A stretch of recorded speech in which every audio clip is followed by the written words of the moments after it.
Okay, so welcome everyone to the Town of Richmond's Planning Commission meeting for Wednesday, May 6th, 2026. Time is 7:08. We have a quorum. We have Chelsea Brooks, Allison Anand, and myself here for the commission. Mark Fausel to be here shortly. So welcome, and we have Trevor Brooks as our guest, and Aaron Wag, thank you for MMC TV. All right, so our first agenda item is to review the agenda, and if there's any public comment on non-agenda items, we can take those now. So the agenda is very simple and similar to the last meeting agenda, which is to review the most recent drafts of the proposed new stormwater and erosion section and the site plan section, which is required to use section 6.17, which is the stormwater and erosion section. And we also have a table that we put together that shows how we're going to use the site plan section to make sure that the planning is done at the beginning of a project for stormwater and erosion. So, anyone have any changes they wish to make the agenda or public comments?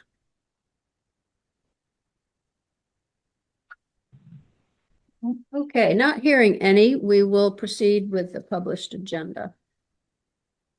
Okay. Then we'll move on to reviewing the minutes of our 4/15/26 meeting. Are there any additions, corrections, changes anybody wishes to make? If you've looked at the minutes, you can see that AI is doing a lot of the work because it actually makes pretty good minutes. I mean, I can put in the names. Well, it's a little impersonal. That's all I would say. Sterile. Right. And Yeah. sterile. You know, when I write the minutes, it's not quite as impersonal and sterile, but anyway, it's hard for me to get up the motivation to write it all out when somebody's already written it all out. Somebody. Somebody. How they do it, I don't know from those little silicon chips. Anyway, Big old I guess data centers. The only corrective point that I had was actually like I think the very last line. And it's quite simple. It just says that Trevor said he will apply to the alternate seat, but it's actually that he may apply. he may apply. Okay, we can do that. We can change that to may. Yep, yeah, he has not applied. Should anybody be questioning that follow through? So that's fine. Simple. Okay, and yeah, enough said. Okay, we will change that. So we will accept those minutes as corrected into the record. Can you do that? Can you change? Not right here, but No, not right now, but before you put them into the record. Yeah, I think it's just like with the next. see it right here. Yeah. Yep. All right, great. Okay, so we'll move on to our substantive agenda, which is to look at the most recent drafts of 6.17 and 5.5. So we can start with 6.17. So what Keith and I did was we took the comments from the last couple of meetings and worked them into the format that we had going. We felt that some of the good suggestions were beyond our time and capability. Like for now, setting up a map with all the hotspots of possible erosion problems, the high slope places. That seemed like more than we were going to be able to do in the near time frame. So we stuck with the format that we have and just made a few corrections. So Allison, you won't be able to see this, but section 6.17 talks about the purpose of having a regulation to control erosion and the sediment that washes out with runoff and washes into our waterways. The purpose is, hello, there's your name and everything. Oh, cool. I can't believe I spaced that. And week or two from hell. Hi. Only proves that you're human, dude. What's that? It only proves that you're human. I have plenty of opportunities to prove I'm being something else. Don't we all? Prove it. Well, good to see Within a you. couple times a day. Yes, it is. Yes, this is Yeah. actually the first meeting in person that this group of planning commissioners has had possibly ever. We started in with COVID and No. never got out of COVID.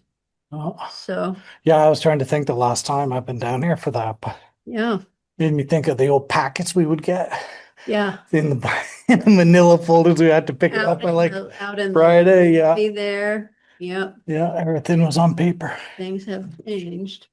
Indeed, for the better. Yeah. Except I'm glad we got together.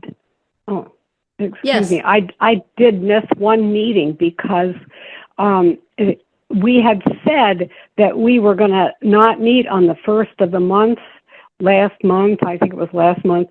And then it got turned around and I didn't know it because I've been busy with my projects up here. And so I missed the meeting that was supposed to be the first, the first of the last month. And that's why I wasn't there, was I didn't know that it had been changed until after it was changed. Yeah, and we really didn't know that you didn't have access to your computer and your email because you would have found those Yeah. things out. You had access to your email and were reading it, but if your computer's at the other house, then that's a problem. So, Well, I had my computer up at Shields' house, and I had to move from where I was in his house to a different place in his house. It's a really big soap opera. But anyway, there was no neglect was intended, and it looks like everything is still okay. So good. Yeah. Everything's good. All right. So Mark, we're just going over the section 6.17, stormwater management and erosion control, which Keith and I have worked on to try to incorporate the things that we could without getting too wild and crazy and thinking that we could make maps and other things. So, Yeah. anyway, we have the purpose. We've got the two components here, the erosion prevention and sediment control. That's to protect water quality, minimize soil erosion, protect neighboring properties from runoff from construction sites. And then the goals of stormwater management, which are included in this section, are once the construction is finished, to have an ongoing system that will prevent flooding, stream bank erosion, protect adjacent properties. So systems need to be installed and maintained for the long-term management of these precipitation events that we are having. So, and that may be actually the more difficult aspect of this, is to keep these systems going year after year with new owners, with new, Yeah. you know, it's going to be ongoing. You have a rain garden, you got to tend it. You have a water barrel, you got to tend it. So that's probably going to be the more difficult piece of this. But since this is a new kind of regulation for Richmond, at least we're getting it out there. And we're having people think about it at the very beginning of their project so that they can, come to grips with the fact that this is going to be required.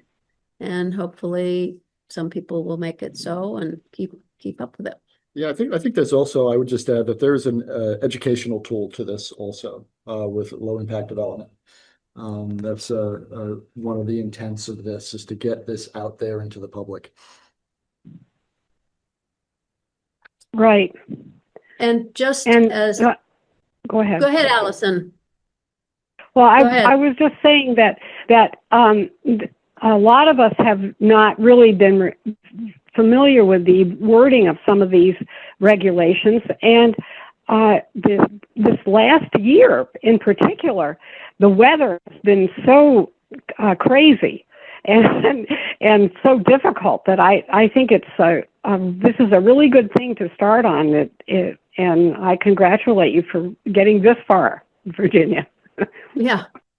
Yeah. And, it's going to be over time. We'll see what is working, what is not working. So, and Right. just a word about the plan for the next few meetings.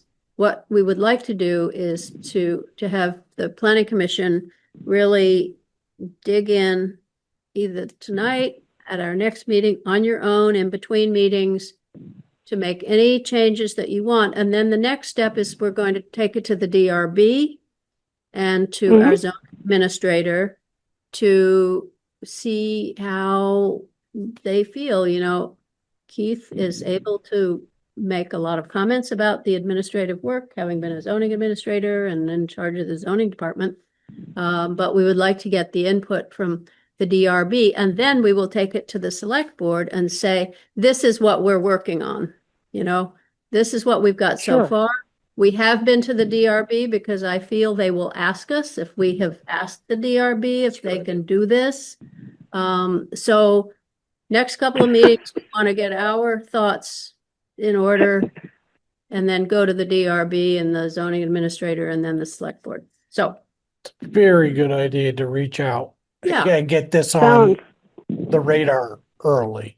Because I think there's going to be a sounds lot like a plan. lot of interest with people, and there may be some special interest groups or whatever No who doubt. cause yeah. And we'll put out some outreach, like Front Porch Forum about these meetings. You can't make the public be interested and come, but at least the DRB, we can kind of make them be interested, because they're going to have to administrate it. And the select board is going to have to be interested, and maybe people will come to those events. The plan is to get onto the DRB's agenda and talk to them. So they will all be there and we can present these ideas. All right. Good. So that's the purpose section. We come to the applicability.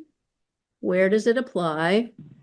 And using the number of square feet that belongs to a certificate of occupancy requirement, we are suggesting that all projects, with the exception of a couple that we'll go into, that disturb 600 square feet or more of land, or create 600 square feet or more of new impervious surface, or occur on slopes of 15% or greater. That number of the slope number we'll talk about in detail too. All of those projects must plan for erosion control and stormwater management prior to the commencement of the project. So on the permit forms, there's going to be questions about that. Yeah. I was just wondering, 600 square feet on 10 acres is like whatever. It's a small percentage, but okay, we can just say 600 feet. But what if it's 600 feet on a town lot? That's where There should be some sort of percentage that's one of of the the small, problems are, right, though. exactly. Even 600 square feet makes a runoff problem. Which I'm wondering if there shouldn't be some sort of calculation of A, the lot size, B, the already percentage of impervious surface on the lot, and then the ratio of, what additional loss of impervious surface, because we've increased lot coverage. Yeah, I mean, the focus is definitely, and the intent is on the infill development. I mean, that is one of the focus or foci. In order to have a blanket administrative approach, it's difficult to do carve-outs. Already, regardless of what the project is, we do require erosion and sediment control. I mean, we require, at the very least, silt fence. Regardless if it's a 100-acre parcel or if it's a parcel, in town. Yeah. So to carve it out makes it a little bit more difficult to administer. But give it a gander. I mean, certainly come up with something. If it's in the AR, and that would be really the only other section that. How many square feet in a quarter acre lot that we have zoned? What's that? Well, how many square feet in a quarter acre lot? Quarter acre lot is what? So 10,000 something. Is it 10,000? 10,000 and An acre is 43,560. 4560 is an acre. So And we allow up to 50% lot coverage in the village? yes, Well, in it depends on the section. different The districts, but it's 50, 60, 50 or 60. Yeah. 50 or 60 there. The IC And- could kick it up to 80 if you can show. So then you're down to 5,000, say if it's 50%. And you want to put in I don't know, we kind of can't. Because it has to be less than anyways before you get to 50%. I mean, do you think the number 600 is too low in general or too high? You know what, my first take, well, it's a 20 by 30 lot. So you're putting up a 20 by That is 30 small. garage, a 24 by 24 garage, you're gonna, that's gonna be under. It's going to be on the 480. So that Right. So if you go bigger than that, I mean, that's a fairly decent sized development now. Land disturbance that's a little trickier, but I mean, if you're gonna be land disturbing, you're gonna be basically putting in impervious surface of that much, driveways, whatever, for a new build. I mean, we It's kind of not unreasonable. wanted to allow you to put up a garage Right. or a shed, yeah. That's what I'm saying. basically. So you can put up a garage or a shed, but if you go much over that or a very small ADU. Yeah.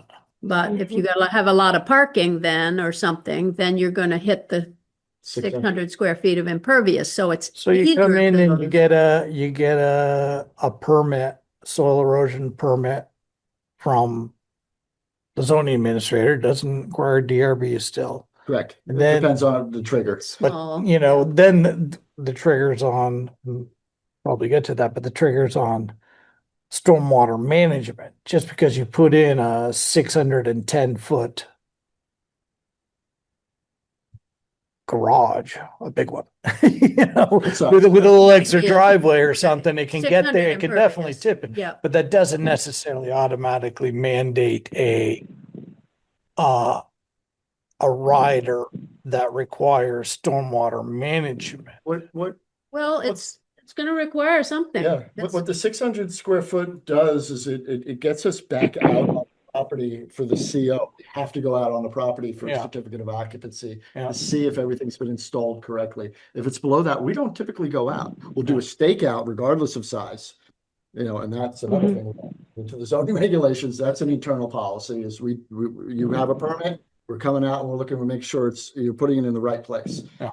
That's not promulgated anywhere in our road Right, zoning right. regulations. So, but this automatically triggers us to go out there and make sure that this has been done properly, everything's stabilized, and then you get your CO. Main thing, stabilization.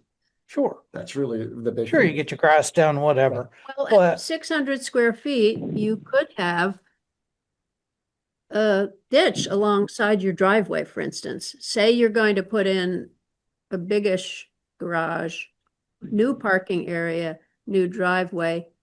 You may need something simple like a ditch along, going down to the. Yeah, some sort of retaining pond or Yeah, something, yeah. or dry well or something, yeah, We yeah. want to have in the beginning, we want to know what you're planning to do with this But you water. could also not need anything and not worry about additional stormwater runoff. Well, this is what we want to look at on your plan. And Yeah, if you say I'm not worrying about any runoff, we're going to say you have to have some kind of a plan for the water that's going to run off this. We're already having problems from new development with water running off it into the neighbors.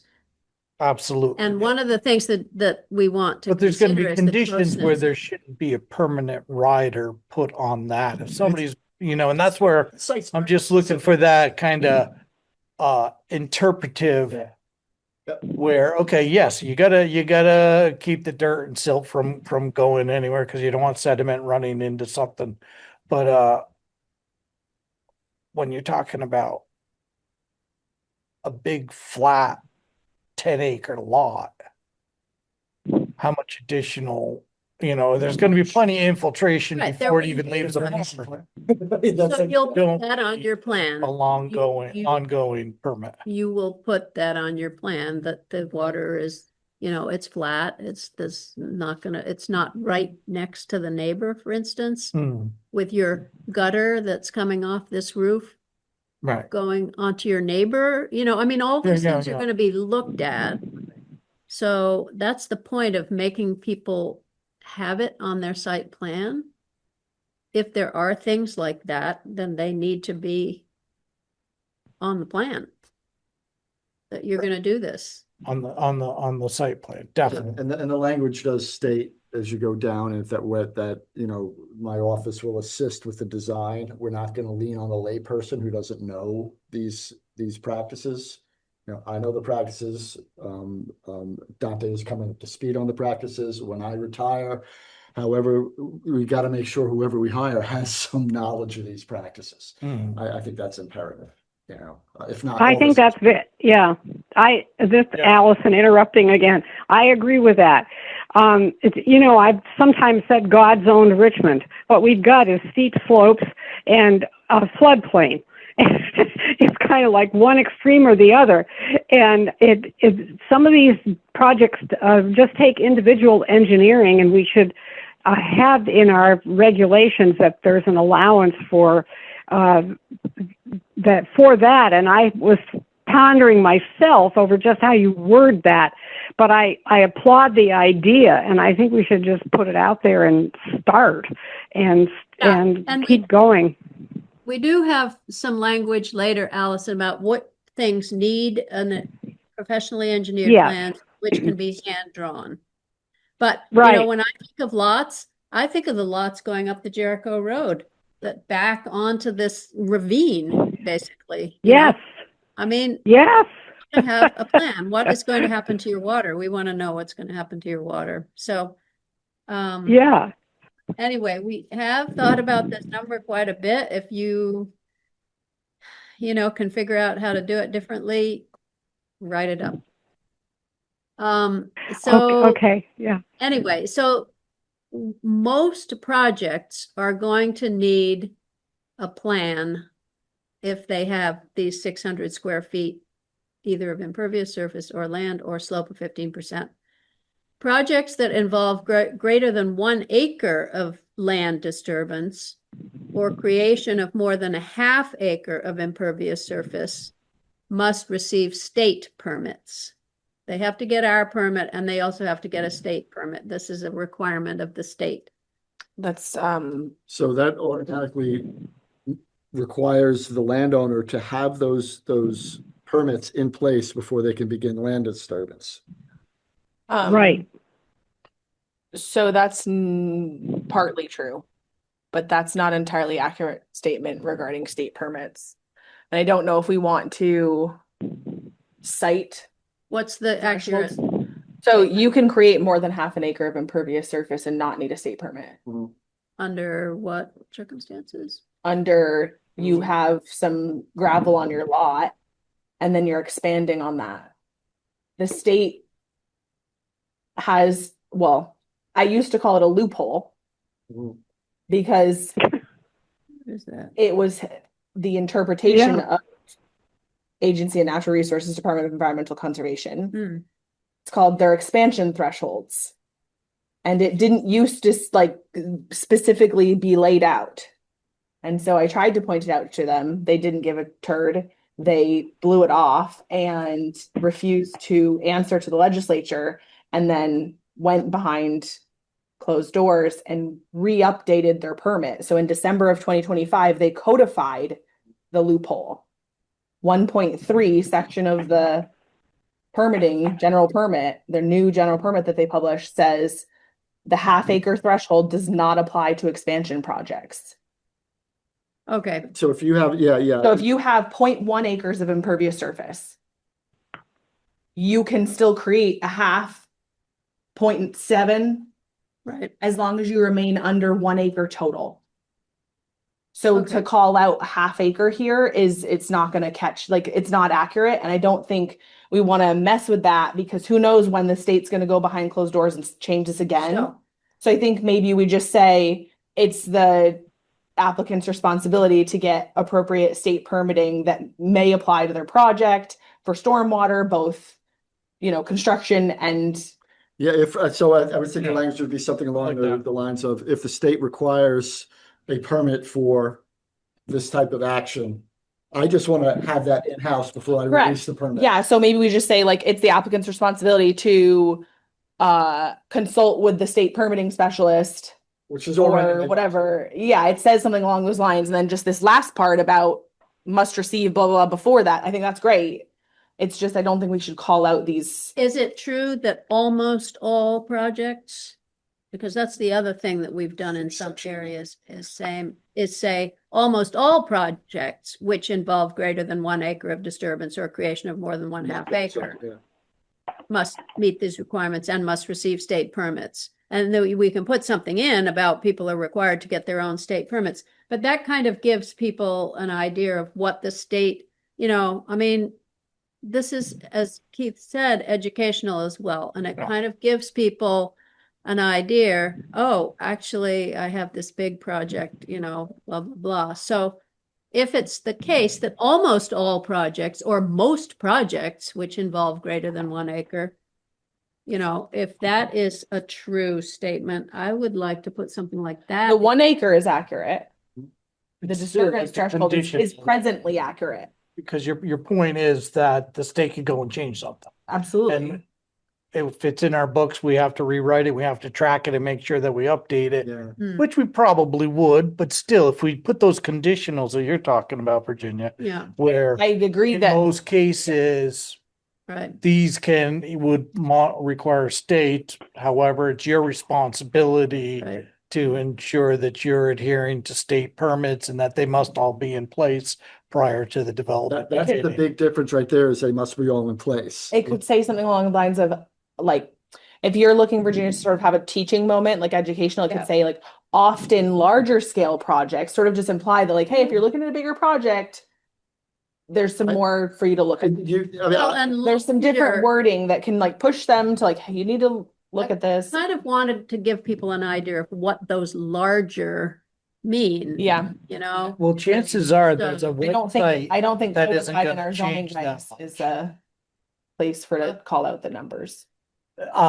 Chances are wherever that's defined at the DEC, or whatever division or department that's responsible for that, Mhm. that's not gonna change, and we can put reference to that in this section that says, the State Department XYZ is responsible for and may have requirements for developments larger than this size, and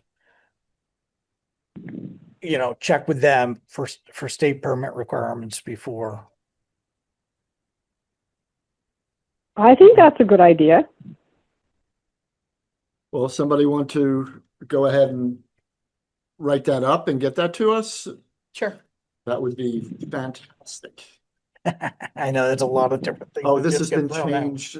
I can't, what are we on?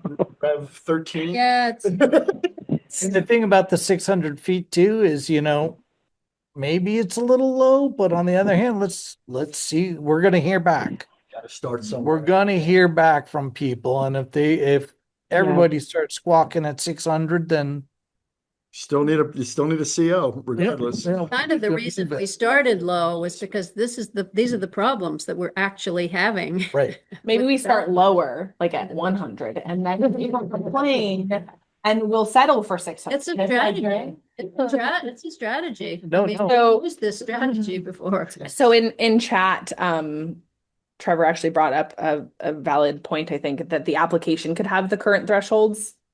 Like if you want it somewhere, right, for people to see, because then the application can be modified by, like, you guys in the zoning office can modify the application without hearings and all that, correct, Keith?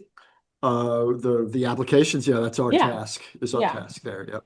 So if we those wanted it numbers somewhere- were- If the 100, the 1 acre and the 1/2 acre. were Yeah, as in listed like the little the blurb current thing one. on there, because then it's Yeah. not something that requires like hearings to fix.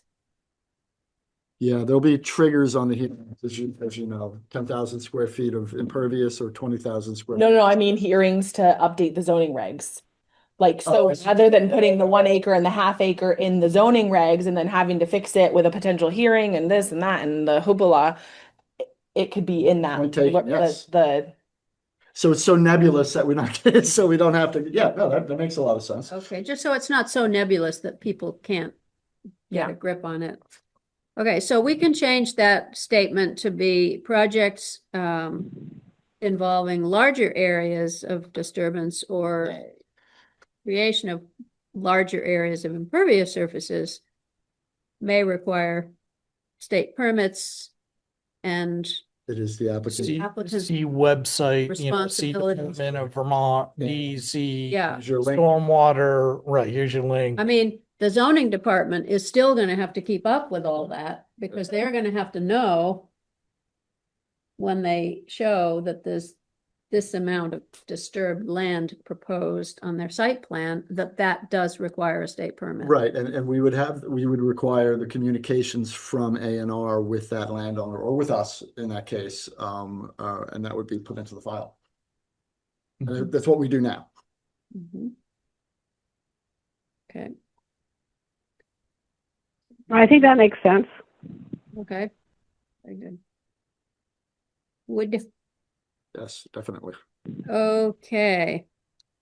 So then the next statement under applicability is that an application for a municipal zoning permit will require a site plan that depicts how the applicant will meet the stormwater and erosion control standards described in this section. Site plan requirements are described in section 5.5, which is currently the section that is called site plan.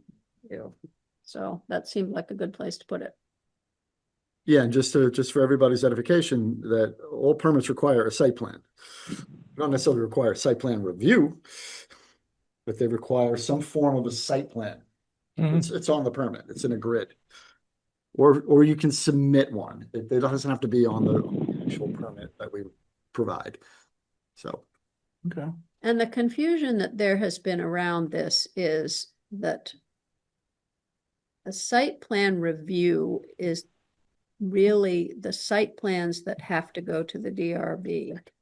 But in fact, even the zoning administrator plans have to be a plan. So why not? This is And our why review. we're changing the site plan to have a major and minor to capture the fact that really all projects have to have a site plan, even if you only call one a site plan and the other one a sketch.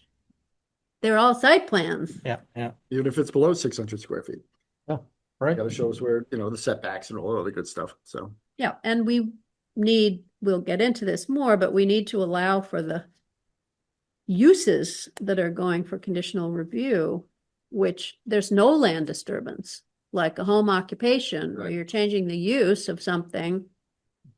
Currently, our regulations call for those conditional uses to go to the DRB. That will be a major, but they will not need, if there's no land disturbance, because it's below 600 square feet, they will not need any erosion and stormwater. Right. Yeah, Criteria. that makes a lot of sense. So. Okay, so then there are some exemptions to review under this section about stormwater. One is the agricultural and silvicultural activities that the state regulates, as long as those people are defined farms or, forestry operations.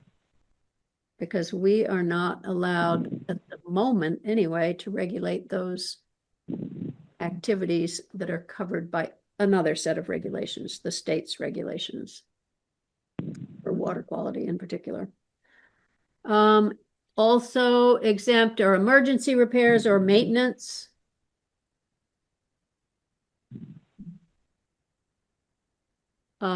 Land development activities which predate this. Section, yeah. So we're not going after the existing problems. Like the state is right now. Like the state is. I mean, the state is going after that. If we think it's going to be problematic that we're going after new construction, if we are going after everybody's, current problems, that's going to cause even more pushback. So we didn't think we could really go after problems that have already been created. Well, hopefully this will spur some engagement with Yeah, this, with the select board about addressing our stormwater issues in the village right. more deeply. There's things that can be done to Right. divert culverts, and We were talking all about this this stuff. today. Right. we've got all this land that we can't develop or build anything on down by the river. Why don't we build a big retention Catch basin, basin for right. stormwater? But you gotta pipe it to it, so that's gonna cost money, and that's, Yep. I mean, we probably should Yeah. have a stormwater, half a penny tax. I don't know what, I don't, I pay UVM's $8 a just month in percent. Burlington for stormwater. It's a transitional thing, like Yep. you keep taking away the land that is permeable by having increased density. You need a stormwater system, a municipal stormwater system. So we're kind of not there yet with much of a municipal system. We still have to have Pete come in and talk to us about what we've got, but Before I forget to tell you, because that comment indicates I think you might be interested in it. UVM students came and met with Conservation Commission members and Josh, and they were like engineering students for designing stuff like that. And then a week or two ago gave a presentation at UVM and proposed a variety of different solutions, several of which were like having retention ponds down on the back of Volunteers Green. Sure. There was a bunch of different stuff that Great minds think alike. yeah. So hopefully that report is coming back to the Conservation Commission. That report is coming back to the Conservation Commission, presumably? correct. Or So to the- yes, the Highway Department? No, I think I don't know if the highway department was involved in it. I think they talked to Pete because I Yeah. think the students needed to find out what were existing infrastructure. Right, So they would know what they could propose. Trevor says it was a landscape design class. And that the Conservation Commission requested copies Yeah. of all the presentations and proposed like Yeah. reports and studies and solutions. yeah. I'd love to see that. And well, I mean, zoning and planning is gonna have to know that because some of the requirements that we're suggesting are to make sure it aligns with neighboring infrastructure, or with any municipal infrastructure. So you all are gonna have to know what the municipal infrastructure is, where it is. Well, you what's saw the maps I proposed. showed you. And drawn little, Little Yeah. drawings. yeah, I mean, thank you. I mean, it works for them. Yeah. But we said this is sounding like we could have an EWP project for that next Right, year. yeah, some kind of project to more systematize that and take in, so proposed should come in as well as existing. Well, I know in our infrastructure map for the town plan, they point out where Mhm, systems are. mhm. But not in any real detail. I don't know how accurate they are or how up to date they are. but- Right. But it definitely needs investigation Yeah. more than we would be able to do right now. Cemetery graves, I guess we can't do anything about new graves and the erosion. Installation of fence sign, posts, telephone posts, fiber optic and electrical poles and other posts and poles. And any emergency activity immediately necessary to protect life, property, or natural resources. I don't know what you all think about those. Where did you get those? I forget. From somebody else's document, I think. Yeah, I think that Came up might with them. be actually a conglomeration. Mhm. Okay. So then we go to the way this section 6.17 is actually set up.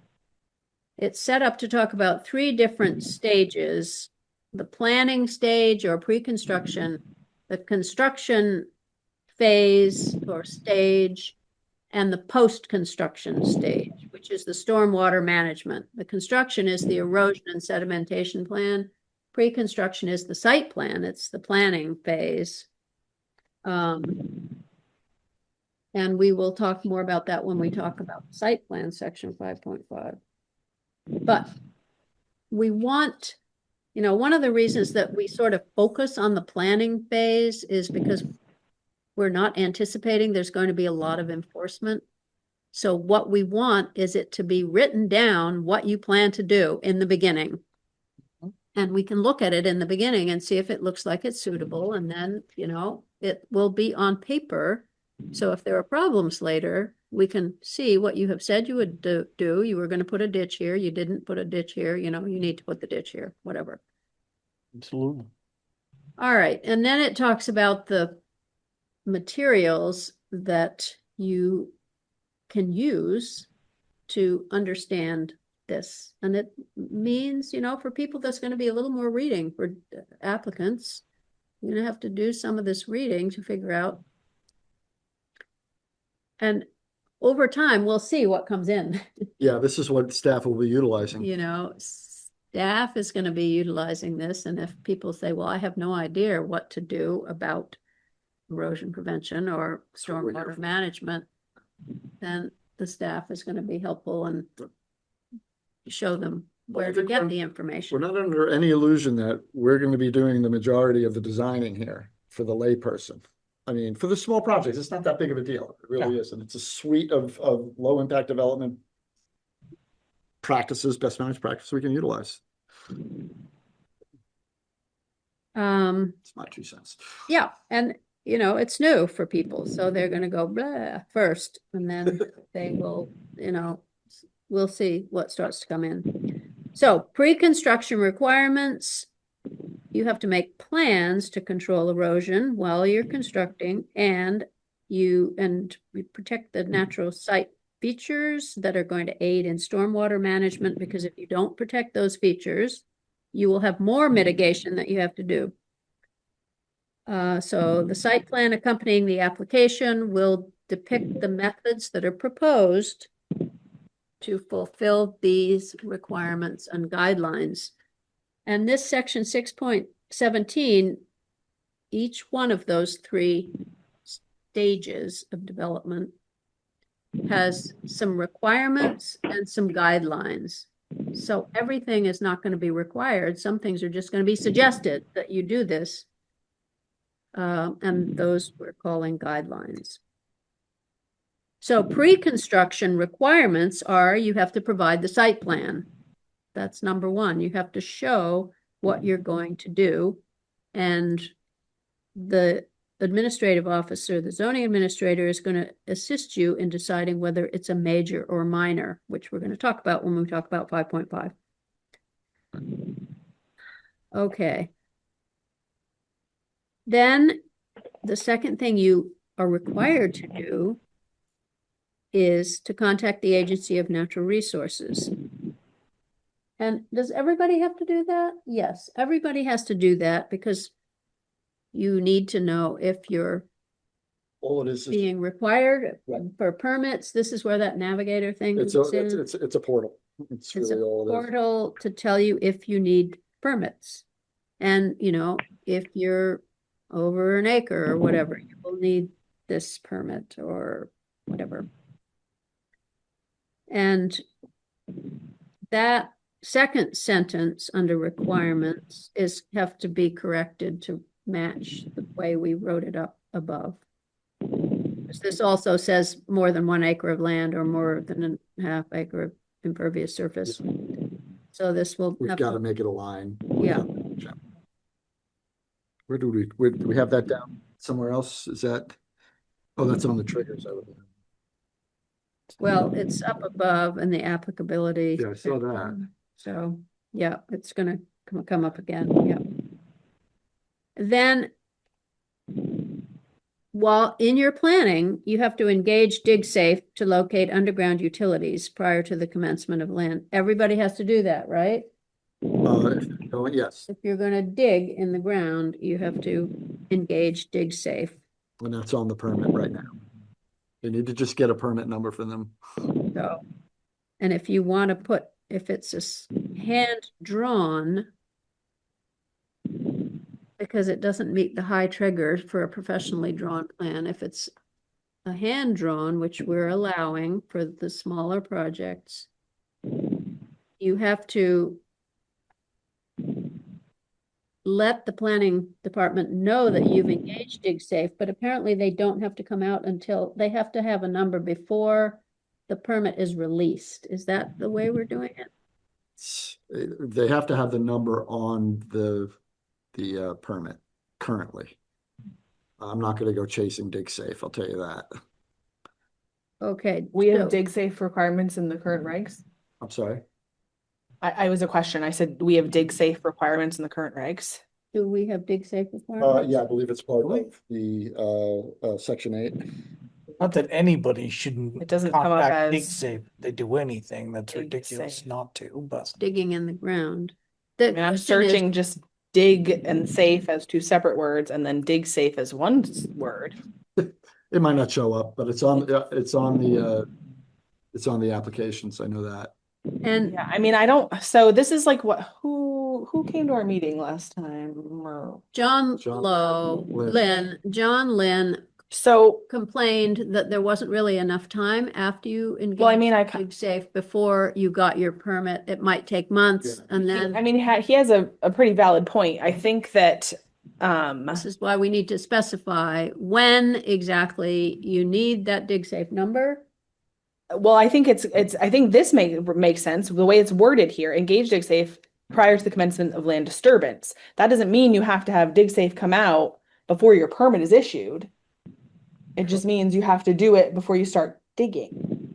Because a dig safe, when they come out and mark your stuff, it's only good for a month, Yeah, I 30 think. days. In And this so, yeah, and so if we were to require our permittees to get it before the permit is issued, the permit then isn't even locked in for 2 weeks because of the because of the appeal period. appeal period. Oh, So absolutely. then Yeah. it's sort of a quite frankly, it's like a waste of resources because I recently learned that DigSafe is paid for by the utilities. They are, yes. And as a co-op member who pays for all the bad choices of my utility, I don't particularly Yeah. think, it's just like, it's just a suck on resources when that's unnecessary. This was an issue I was not aware of. Yeah. John brought it up, to be Yeah. honest with you, and then we researched it, and so there's all different types of rules, depends on the state that you're in. Yeah, I like how this is worded though, that the utility is known to the applicant, because like if Right. DigSafe comes out and says, oh, there's this thing here and you didn't know about it, okay, Mhm. then you Right. ultimately have a paper trail as the applicant Yeah. to prove, here's what I wrote on my site plan, and I thought my power was over here, but then when DigSafe came out, they showed me it's over here, So then and then there's a paper trail. That applicant can do their due diligence, come in and let the Yeah. town know. So my That is actually, why we wrote it the way we wrote it, but Yeah. it still doesn't. How do we ensure that they have the permit before they start digging? I'm not sure what we really do for we don't. DigSafe. yeah, that's gonna be on the applicants, it's the applicant's If responsibility. somebody sees them digging and it's in questionable areas, you can call DigSafe's emergency number and they'll send somebody out right away to bust them. And so when would you like the applicant to call with a number that you put on the permit? I would think Would before you we re- release the permit. Well, what do you mean, release the permit? What does that mean, That actually? means to release it. That means to start the appeal period, basically, is what that means. Is we approve it and we send it to the applicant with the Z card and all that good stuff, and then they have 15 days, they gotta sit on it. Or start at your own risk, or Is that whatever it is. releasing the permit? That's releasing the permit. Well, that's when you don't want to require that DigSafe. Well, then what do you do though? I mean, we're not gonna, if Like I it's said, I have a think it's- number on there, then that satisfies our requirement. It gets you within a 2-week window, but yeah, no, it's a problem. It's definitely a problem. Well, we're not gonna chase DigSafe. Well, so should we say the applicant must call the permitting office with the DigSafe safe number before digging commences. Yeah, I just see that as being an administrative issue. Because that would, Quite frankly, I don't think we worry about it. Yeah. Why do we need a dig safe number before releasing the permit?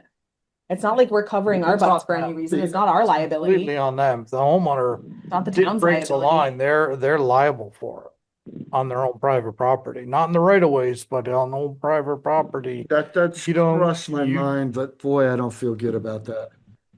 Well, You can we know- require that the applicant provide a dig safe number mean, after it's dig not- safe it's is not like it's- visited? It's not like it's something that we are likely to enforce either. Like if somebody gets a permit and then within 2 weeks of it being valid, that short window that dig safe would still be good, and Dante drives by and like if they haven't done the number, is he then calling? You know what I mean? It's like that's just not realistic. That's the administrative issue but the neighbors who are nearby and know like, hey, there's power there.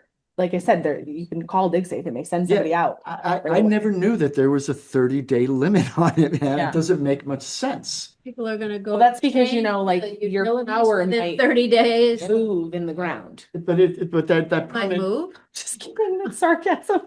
You know, your power line's gonna just magically shift to the right, Virginia. So they have to Yeah, come out and well, keep keep checking to make sure it's convincing. still there. it's kind of ludicrous. I mean, I would just assume that somebody was putting in a new line next week. You had dig safe come and then all of a sudden it just has happened, which must be rare, that they came out and put in another power line or fiber optics, which they're doing all over now all the time. So Oh, yeah, our right-of-way permits are through the roof. Yeah. But you're also talking, it might be only 30 days just because,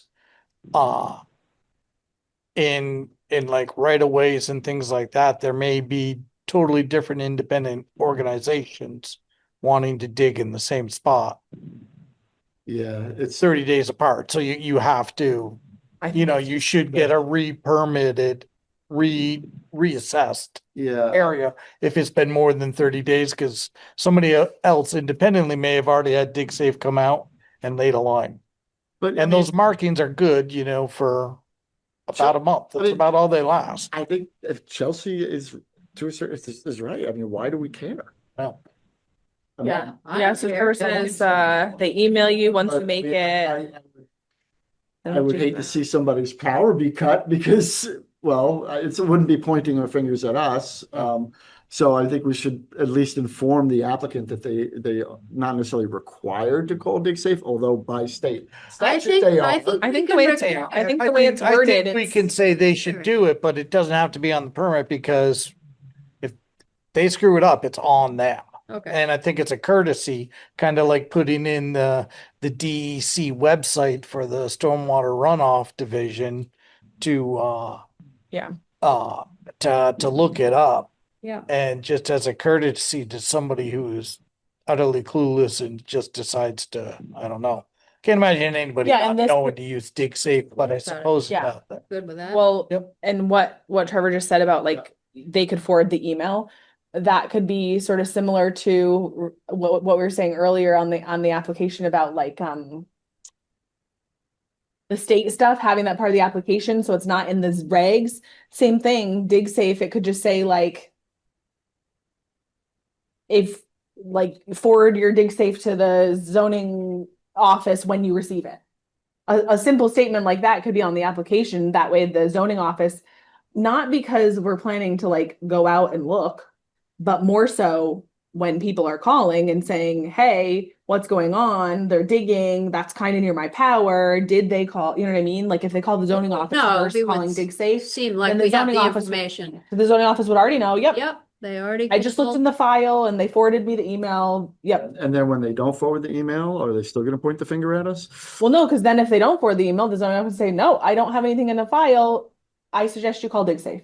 Yeah, Just pass it by off us to. requiring it, we almost become liable for issuing a permit to let them dig. If we make it Yeah. any sort of requirement, Yeah, that's true too. if at most, maybe it should be a guideline. So it doesn't say You know, must engage, it's a courtesy. but engaged, well, what does it say? We have it listed It's a under requirement. requirements right now. These are a requirement.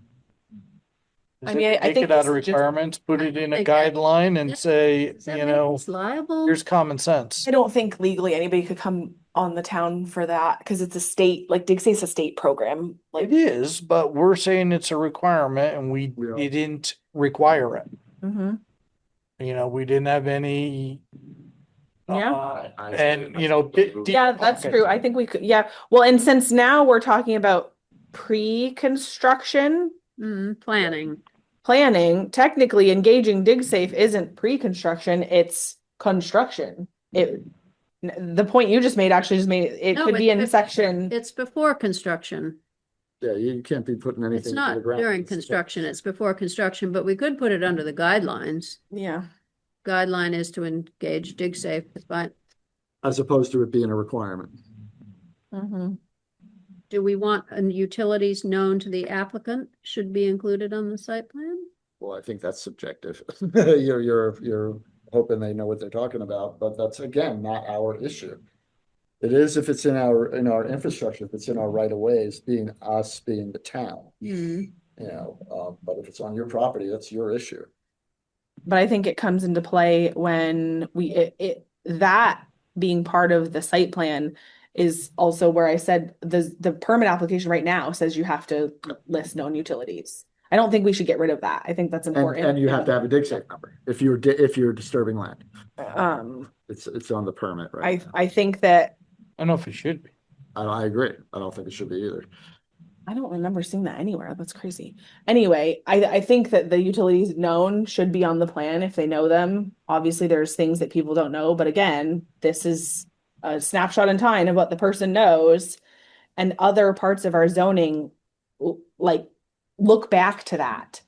There's a whole section of our zoning about non-developable portions of lot, and utility rights of way are considered non-developable portions of a lot. So if we're not going to make people show where the utilities are, then Really, you're not going to develop on top of your utilities. I mean, Right, no, I know, but like, Item 4 is examine the parcel deed to establish boundaries.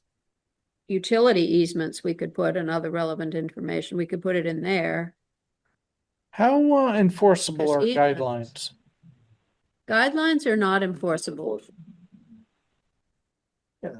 They're not enforceable. But then we put a dig safe call out under a guideline, like you're saying, Be fine. and I'd probably look to revise the permit to get Well, the the number permits- off of it. Permits are all gonna be No. redone when we've Hmm. finished with this, so.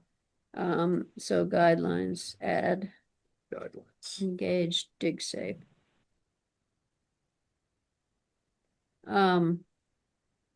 So we'll cross it out under requirements. Utilities known to the applicant. Excuse me.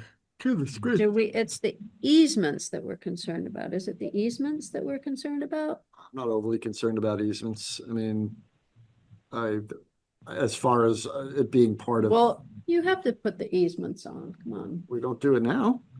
We don't look at deeds. Really?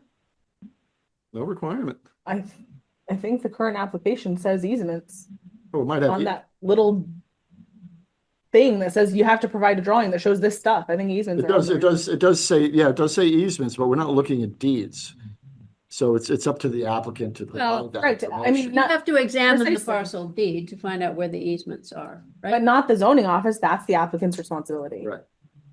Right, that's the requirement. These are applicants' requirements, are to look at the parcel deed to find out where the easements are and the boundaries. And I'm not saying the zoning office is responsible for fact checking that and like going to pull docs from the town clerk. I'm saying that we should require it. And then if people fail to provide that information, Application's incomplete. that's it. You've misrepresented your project by omitting information. I don't know, it's misrepresentation, but it certainly would be an incomplete application. and we Well, I wouldn't mean, move but if the forward. project wouldn't have gone forward, if you did disclose those things, that is misrepresentation in order to get your project Well, I approved. think misrepresentation is stating that there's malfeasance involved.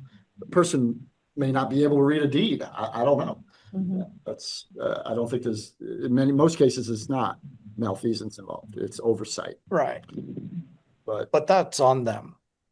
But again, I don't think misrepresentation has. It's a good thing to I don't tell think them. Misrepresentation is The defined by. boundaries. Yes, You should know the always. setbacks, Yeah. for sure. You know your boundaries from you could I could draw out my a site plan for something pretty reasonable, fairly accurately, very accurately, in fact, Oh, yeah. from just knowing my land without having to look at a deed. Well, and then just all the random resources But I available. did look at my deed at one point a long time ago, and I don't have any, easements or right of ways. So, that makes life easy. But if somebody goes and puts their unattached garage in a right of way, they're in trouble. They're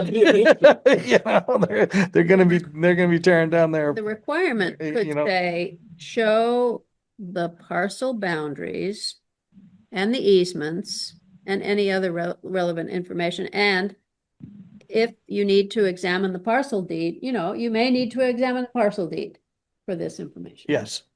How about that? You may need to. Yeah, that's, guidance. Give them a little point. Well, Make sure you get it right. This is a requirement. This is one of the ways you can do that. So we're gonna move engage dig safe. We're gonna put that into guidelines, but we're gonna keep examine the parcel deed as a requirement. I think that should be a requirement of this one. Or we If I could put a say, deck on the back of my house, I'm not gonna come in here to look at my deed. so it should say, show the parcel boundaries, What a great. the easements. But I guess you historically have at some point. But yes, You don't have to prove that you did every single time. I but guess. that's why I'm saying is, the deed is a great source for knowing that stuff, but you should. So Do applicant it. may need to consult the deed, but then they may not. Right? And I know that everybody here has read deeds before. They ain't easy. I mean, a layperson is. No, I mean, it's not That's easy to true. put boundaries out half the time on any of But I these oddly deeds. enjoy looking at. I hate them. Yeah, I hate 'em. I hate 'em. okay, so we got that squared away. So the requirements are gonna be that you have to have a site plan, first of all. You have to contact the Agency of Natural Resources. Mhm. You have to do that.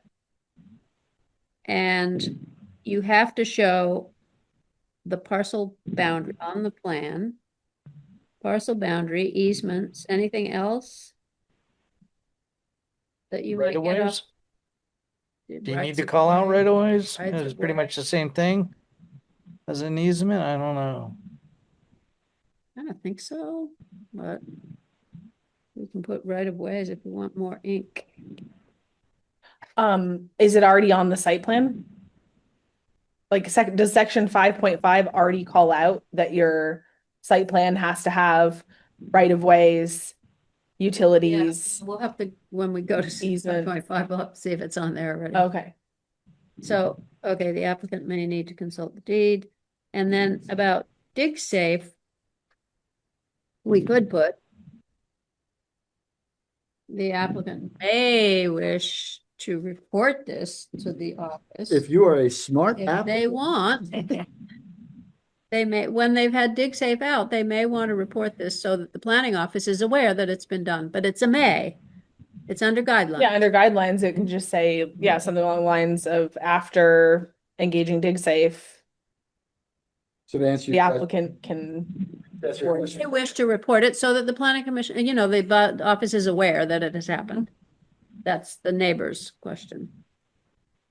So it does talk about currently in site plan review, existing features, contour structures, utilities, easements, rights of way, deed restrictions, all Mhm. that.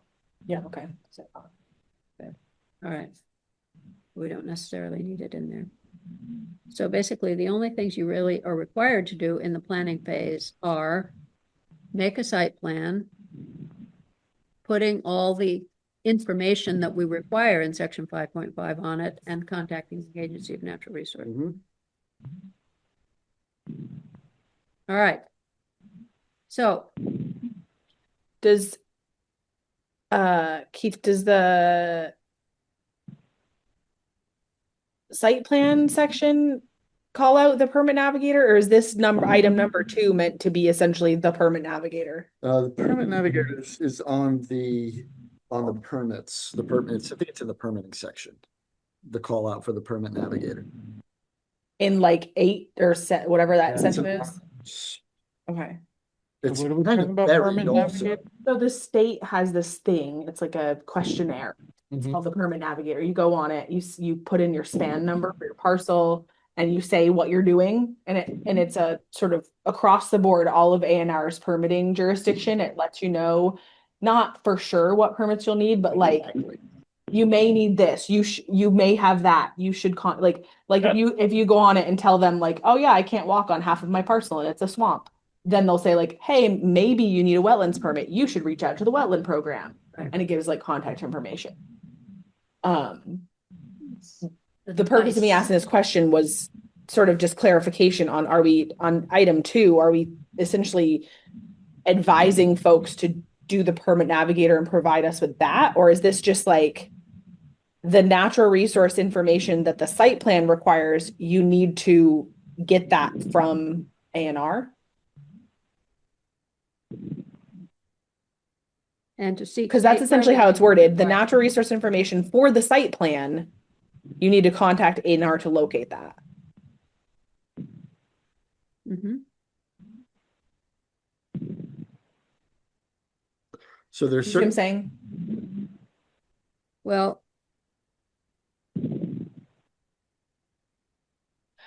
we want people, I can circle back to this once we look at the site plan thing and want applicants to contact ANR. so Is it, the question is it just to find out whether they need state permits? Or is it, it'll sort of depend, I think, on the project and the site plan. Because if you're planning to use a lot of the natural resources as your stormwater,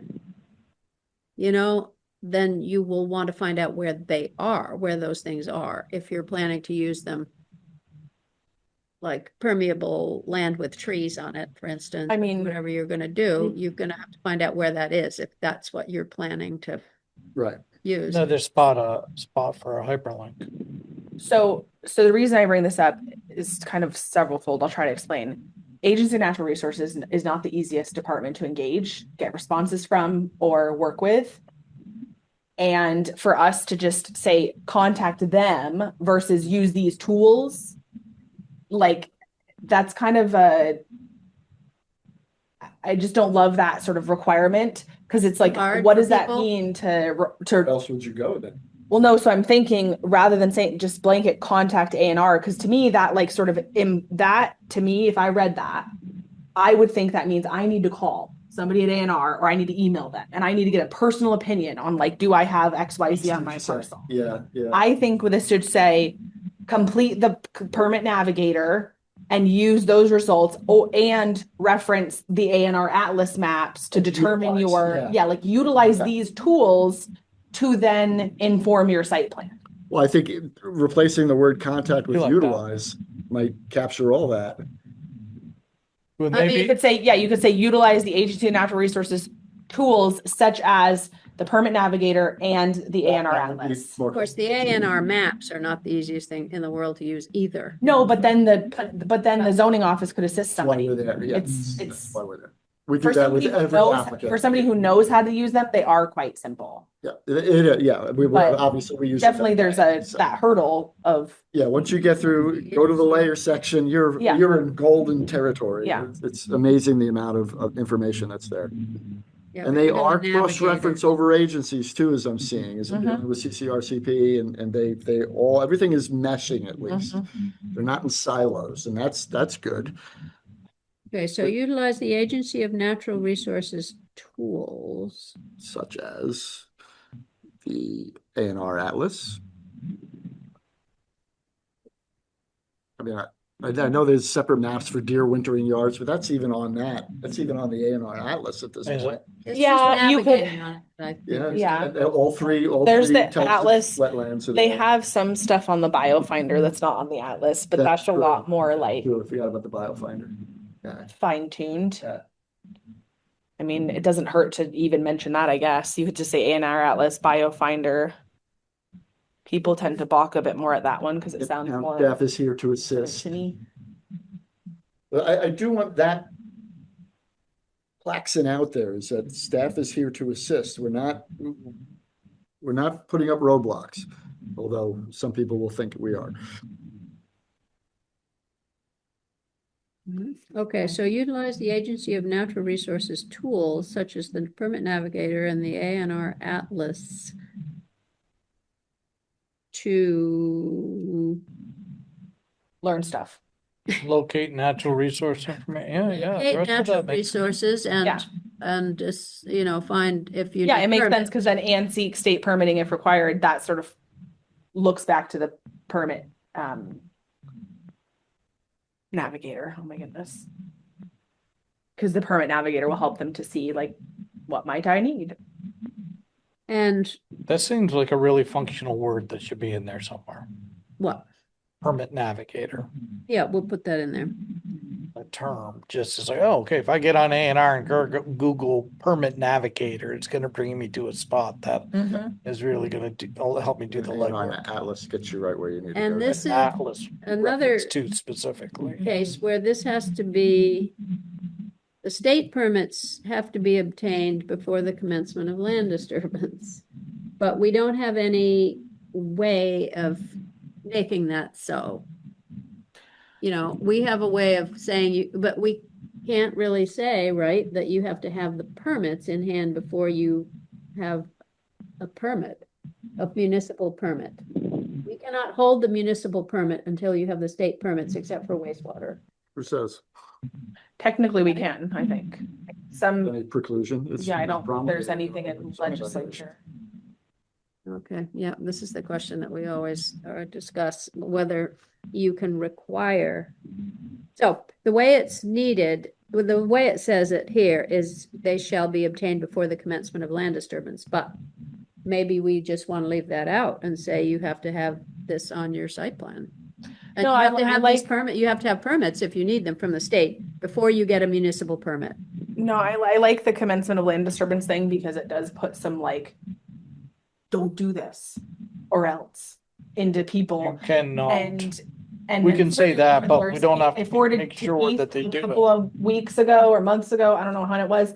The legislature does have this thing buried in statute that says like town, like municipalities are responsible for informing applicants when they get a permit that they shall get state permits Yeah, prior that's to in our the- regs now. prior to. So For that's the all. drinking water and required. wastewater It's like- permits, we say you have to have them. Right now, We it don't says say you have to we give have to them, have but them not prior to get our permit. digging. I think the only one we say you have to have is the wastewater That is correct. That's prior to the issuance of the permit. Yeah. prior to the issuance of the permit. Do So we have that? Yeah, Yep, but you have Prior to? that's the Just that only it has to one, be in place. wastewater.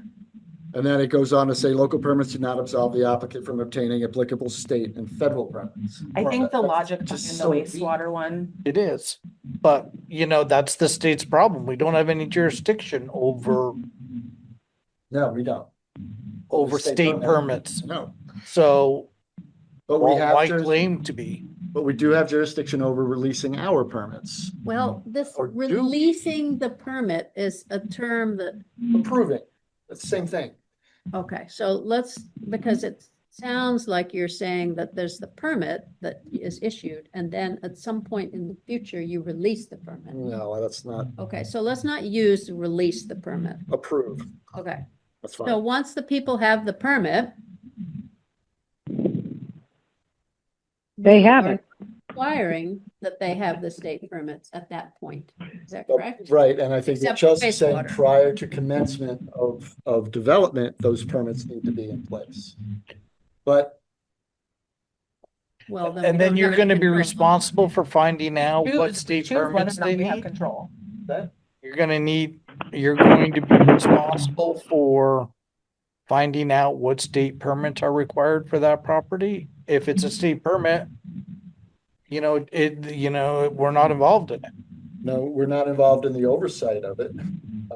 But It's Is it our? so it's sort of like what you don't know, but if a permittee, here's a start. If a permittee fills out that permit navigator and it says like, based on your results, you're definitely gonna need a stormwater construction permit, right? Because you're gonna disturb over an acre. And then the town also knows, based on the plans you've submitted, you're gonna disturb over an acre. Like, we know that you're gonna need a state permit. We can't make you go get that state permit. also, when you have that state permit, we can't like enforce that. So that's where our enforcement comes in with what we're pulling What in we're now, doing so now. we can do some stuff. But if our zoning regs say you have to get that permit prior to the commencement of construction. If we know they need the permit and they don't get it and they commence construction, that legally gives the town the opportunity to issue a zoning violation. That legally gives the state. Whether or not we choose to, Well, Does the, So does the the states- state actually states- tell you every permit that's issued in the town? Do they say, hey, we just gave this lot a public Really water, only if water they're under supply? Act 250. They don't typically, no, A&R would not, there's. Right. They don't communicate with us. So let's not But Act get 250 responsible for state permits. Well, we're not responsible for them, but Not be responsible for their adherence or their existence. Why make them give the state permit if the state itself isn't even telling us that they're giving a permit? if the state isn't. You know, telling because us- the state's dealing with it themselves. They're or not. doing the they're- wetland permit, they're doing Is there- the drinking water permit, they're doing the wastewater permit. Those are state permits. Make sure you have them because you're going to be in doo-doo, and we're doing you a guideline of saying get those state permits addressed. But why do we have to be responsible for tracking them and documenting them and all that? Why add all that workload for us if we have to the only workload is teeth that, to get it? does it exist? We just want to know if it exists. That's really it. We're not gonna, hold them to whatever the state is requiring them to do. What exists? Permit? If a state permit exists. We're not gonna know that. For a new home build now, do you get notification that there's a drinking water permit? That's a requirement. They have. Wastewater, The wastewater, drinking water. that's a requirement. You have to have that. You have to have it by the state. But before the CO, you don't have to have it for planning purposes or anything like that. But before we release a CO, you have to have that permit. Uh-huh. But all others, they're in the ether. Right. So, The CO is the only other time that the office can see whether these permits exist or not. and we're gonna offer a CO for, I build a deck on the back of my house. I do the deck. Do you have to come out and give me a CO before I can use it? You know what I If it's greater mean? than 600 square feet. If it's greater than 600 square. So Then you have to have a CO. so you need a CO for any of this type of work. But you wouldn't need a state permit for that. No, But, no, yeah. but I mean, I guess my point is that ultimately at the CO level, you cannot issue it a CO at that point if they don't have the state permits that need to be done. If you don't know they need to be done, then Yeah, I don't know don't- if we you don't legally. need to be responsible for making sure it's done. That's between the state and the That sounds a little arbitrary, though, if you know it, and if you don't know. You're right, then- which is kind of my point, is that it should be a guideline in that we're like, hey, you should have these state permits. You are responsible for going to the permit builder, whatever that term is, navigator, and making sure you qualify or don't qualify for any of these state permits, but that's on you. We're giving you the courtesy of telling you you need to do this. I think, We don't enforce it because, which is what we do right now. yeah. I mean, we do that. And what I'm trying to do, making that a requirement, is that it turkeys the whole project. Are we doing the state a favor by doing that? I would say yes. Are we adding more work for us? I would say yes. But if the state isn't doing If it, the state's not doing it, that's the issue. and is it, For example, is it? the- I don't- Then as a private citizen, you can call and say, hey, state, these guys just, filled in a wetland. Call, as a private citizen, as you're initiating your CO and making sure it's applying to all the state regulations, you can observe a finding and report it to the state, but you're not going to enforce it. You don't even have, you don't have to withhold the CO. It's not your problem. You know, it's not the town's And problem. and that is the current, that's the current. Right, and I say we stuff. I say we keep it there, put it under the guidelines, give these people as much direction as they can get as a service to help them. It's called right out in the guidelines, you know, you should get your state permits, but if you don't, and we happen to notice you don't, Yeah, I mean, state's gonna come knocking. Be a zoning violation if we. It wouldn't be Yeah, a I zoning think violation. I think It would be a state violation. I Keep us out of it. feel pretty strongly that that's in there under the requirements. Like I said, I can't find my email, Keith. My phone is having a conniption, but there's stuff in statute that says it's the town's responsibility to tell people they need the state permits prior to doing stuff. right, and we have that. That's already in here. Yeah, that's We in there as know that They guidelines. need to do it, but we Yeah, don't. It's on check 521. whether They've done it or not. It's not our responsibility to tell them which permits they need to have. Because it's not our, No, we're not determining that, but Right. as I said, if we know that if they tell us essentially by providing that permit navigator that they need a permit, or if there's You have to take their word for it that they're gonna get it at this No, point. That's now. Yeah, no, I know, but this puts a level of protection not only for the town, but also the residents of the town.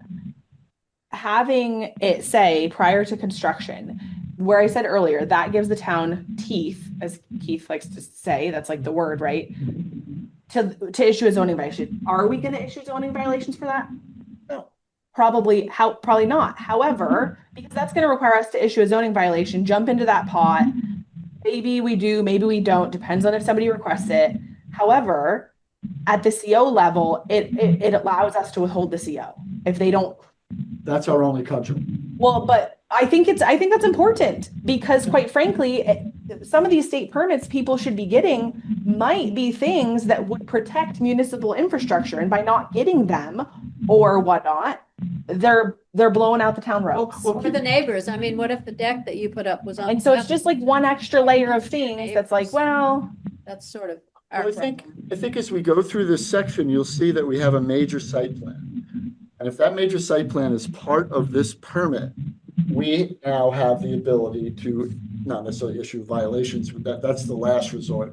But we have the ability for them to make sure that they follow the local permit for that. You know, regardless, if they need a permit because they're disturbing a more than 1 acre, they are going to need a major permit from us if they're disturbing 1 acre. So we have oversight within our regulations to begin with. It's trying to get out of this siloing that's going on in the state. And I don't know if we can legally do that or not, but I think what we're trying to do here is to try to capture those issues with our local regulations by promulgating those major site plans. and I love the idea of the site plan, don't get me wrong, and I love the idea of providing all this information to a homeowner who wants to do some development or even a developer, whatever, that these are all different things you need to be aware of, that you need to do. And we know you need to do, even though we're not responsible for it. So if you don't do it, but in our on-site inspections, we see you need it, we're going to report you.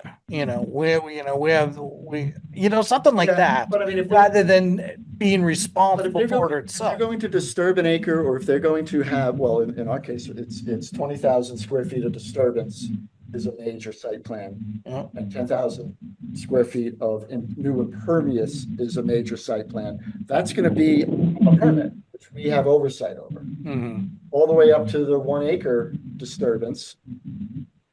Then the state kicks in, but we still have our permit that we can lean back on. Right now, we don't have any of that. So this is good that we're having these conversations, and Chelsea, I want you to be comfortable at the end of the day with this too. Because both you and I have been dealing with this. I mean, the zoning, yeah, I mean, so the zoning regulations, oh, I just lost power, are not, I'm not here because I have motivation to write zoning regulations No, that's for fair. myself, but I have a vast amount of knowledge in how the state systems work. And prior to 2 years ago, when you say the thing about like, oh, well, we'll just report them to the state. I would have fully agreed with you because I thought the state would do their jobs. And I thought that if rules exist, people would follow them. And that's not the case, unfortunately. And so that's where stuff like this is really important for the town. Like nobody's really, it's like who's looking out for the little guy? Nobody's looking out for the little guy. We have to look out for ourselves. The town having these zoning regs is going to allow us to protect ourselves.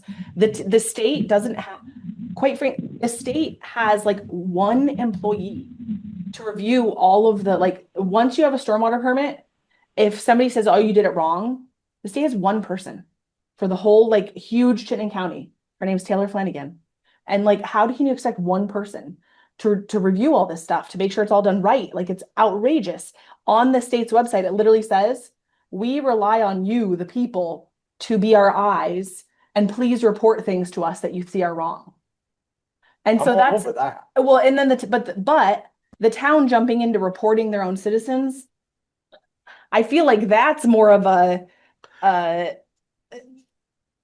don't even know. Do you know what I mean? Like, I don't know that the town wants to jump into that. Whereas if we simply say, you have to get your state permits, and we get to the CO phase and we know they needed permits, we're not going to enforce the permits. But if they don't have them, sorry, you don't have your CO yet. Like, do what you need to do. It's a very small lift for us, in my opinion. Well, that means Sort we of need help to towards know the bigger all the cause. requirements of all the state permits. Well, the planning department maybe should know that.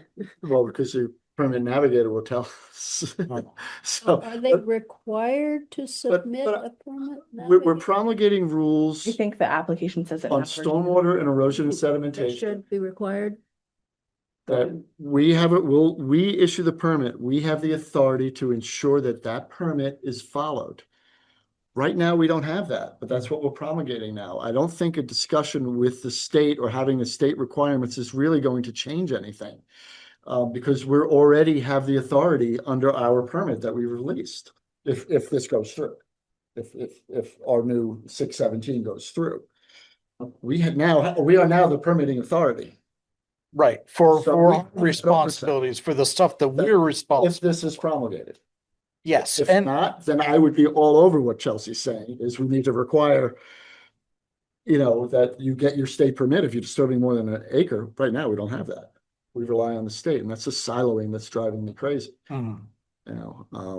But now we have the authority with this, and all other towns around here have that authority. We're like one of the only towns that don't. Yeah. But do other towns like withhold their own permits if a state permit isn't done? And that makes them responsible doubt for adherence to the state permits, Question, I can't answer. Well, I can tell you that Revy always said you cannot require. That's what I state remember permits. too. Yeah, and he's not All the he's years not that the only he town. and I talked about that Yeah, was because we worked on wetlands, if you recall, a lot. And the idea that you should have to have a wetlands permit if you need it before we give you a permit. Yeah. I really wanted that to be the case. But he said you can't require that the state before you give your permit, that you have the state permits before you give your permit. So anyway, I mean, it's this issue. I recall that talk too. about all the time. I recall that too, absolutely being a theme. I think it's great that we provide all of this information and say you should have it. And I certainly don't have a problem with Dante or you recognizing that this is a permit requirement from the state and they don't have it, and calling them on it, calling the state and saying, hey, this is non-compliance, and I know it's a thing that's tough for one person to keep up with, but if you get a call from somebody who says, hey, you're not in compliance with this permit, or they didn't get a permit to do what they did. We refer them to A&R. Yeah. So we have no authority, but They wouldn't do anything. and then you hope and pray that A&R does something. Well, like I'm saying though, that gives my thought behind this is not that like the town is going to enforce this. That's not what it is. It's just that the town, like I said, could withhold, for example, the CO. It's motivation. It's motivation for folks to do what they need to do. Like if these regs that we're creating for what we can actually enforce here, right?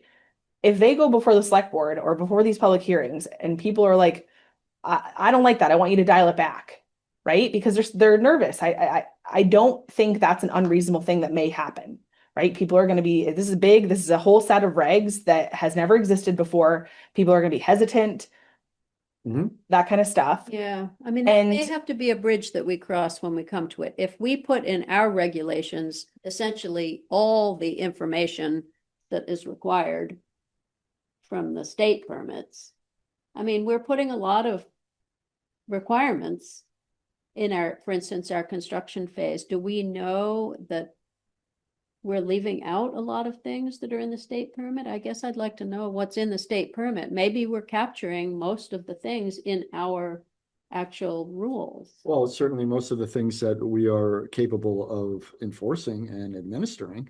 And so,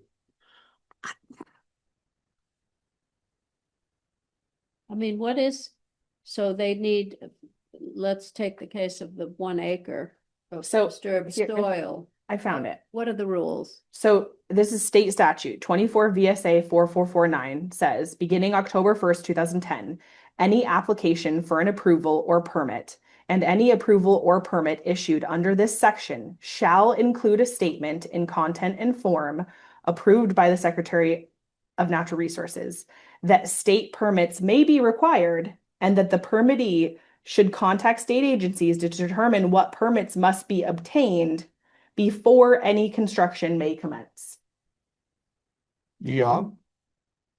So So- that statute is directing, I missed the part where it says the It says that the towns must, town has to have a statement in applications or approvals, like essentially in like your zoning, yeah, that says the permittee has to go to, the state permits may be required and that the permittee should contact state agencies to determine what permits must be obtained before any construction may commence. Okay, so That's- that's. that's what we're saying, but it's the state that's enforcing the permit compliance before any construction can begin, not our permits. right, So that's a state. Makes it sound like that it belongs in the requirements where it is now. This is why I'm saying I think it does. I'm not saying I think Right. that's going to lead to us Uh, enforcing state permits, but that's how I interpret that The statute. applicant has to, we are saying the applicant must find out if they need state permits. That's all that It's a requirement. we're saying is the requirement. Determine what permits must be obtained before It any. doesn't say that they have to be. We're not saying we have to determine what permits they require. That's a state. No. Right. The applicant has to determine. That's, It I'm says- okay with that. I'm okay with that. I'm worried about being responsible for, we're telling them they have to do it.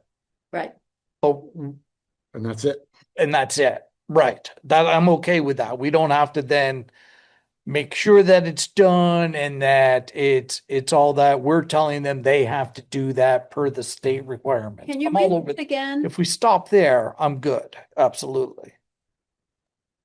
What I is think the that's where we need to be. title of this I'm, section? yep, it's a. I'd have to go look. I just, 9 anyway? yeah, 24. Okay. 4449. So how does that start, the sentence start? The town is responsible for telling the applicant? So so this 449 is municipal permit stuff. It's like us. Yeah. So before any application for an approval or permit and any approval or permit issued under the section shall include a statement in content and form approved by the Secretary of Natural Resources that state permits may be required and that the permittee should contact state agencies to determine what permits must be obtained before any construction may commence. 4449. That's just us doing a notification. That's what the first sentence So it is. is. Yeah, it's literally a And giving some notification. guidance for, and that's It's fine. us- no, Install. But it's So not it's- saying that we have to ensure that all permits are complete before we're done with our. No, it doesn't hold us to that. Yeah. We could still issue a CO if we wanted. This is saying that we have to tell people, it's essentially we're the messenger. Yeah. This is a statute that makes the town the messenger Yep. to say you have to get your state permits before you commence construction. Because that is what the state rules are. You're not supposed to start digging until you have your stormwater construction development, whatever. Yep. So that's what we have right now in this proposal.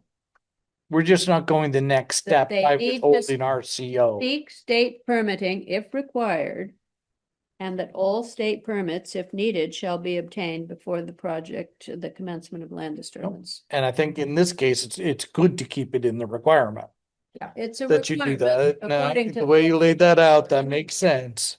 that we tell them. Right, So but here we don't are. have to withhold issuing our permit. No. It should not be contingent on them completing all of their state permits. And I don't know if a CO should be contingent upon. No, I'm just saying I think so either.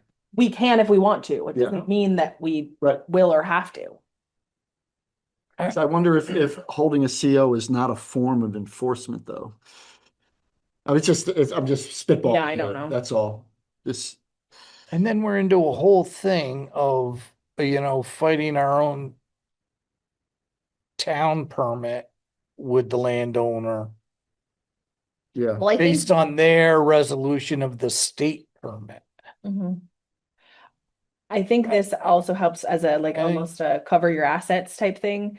This makes it so that we told you needed state permits. Yep. The person can't then come back and be like, "Oh, I didn't know." Right. Like we said, you might need them. You need to find out what you need, and then you need to get It's a it. requirement. We print That's why out, we put it as a requirement. right, and we print out the navigator results, and Mhm. that's attached to the permit. Yeah. That we send to them, so they can't say we didn't know about it. It's No. a requirement. Well, do Oh, they have Now, to this is give a you? new thing. This is not something that we were following before.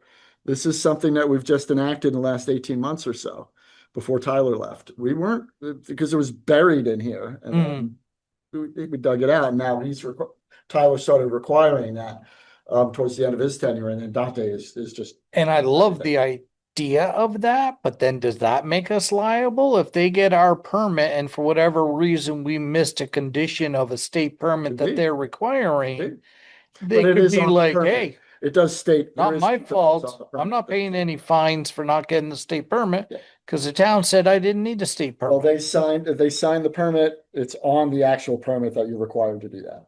And if you sign the permit, then, Is it required that the applicant provide the zoning department Also- with the permit No. navigator? not. So with that. not everybody does it, right? They Correct. don't have to do it. They can go and seek the information, but they don't have to report back to you what they found. Is that correct? No, they have to do it. It's I was gonna say the written- permit navigator is a questionnaire. Yeah, But- I would assume either the applicant or you're helping the applicant Correct. answer it. Yeah. correct. The town's not answering the questions because then it would be No, like but Mark's saying, the town, then it would be on the town, like, well, the town told me I didn't need the permit. Yeah, That's well, not how it's what intended if to be. someone goes to Permit Navigator and navigates and does the thing and finds out which things they need, Yeah, but they don't have to tell the planning office that because we've told them, we've done what we were supposed to do, which is tell them they need to go there and find out what permits are needed. But there's no requirement that they report back to the office if they do it themselves, right? I think they've been having them do that. And on Well, can you, the Report to- CYA side of attaching that to the permit, which isn't the worst thing to have, is a statement of their questionnaire answers that they've answered. But we should have some sort of caveat that, that permit navigator is based on the information provided by Oh, totally. the Mike. client. That's in there? Well, no, but that's assumed Yeah. So- Well, it's not necessarily assumed if, that you're answering the questions right. I'm not gonna go. Well, you're signing a statement on the application that everything you're submitting is true Truthful and to your knowledge, I did, yeah, like that's our CYA. They're signing something that says everything I'm submitting as part of my permit application packet is true. I'm being honest to my knowledge, Not everything. misrepresenting, yep. but so are we putting in here under requirements that you have to attach a copy of the Permit Navigator to your application? No, but that would be in the permit section. You would want to do that.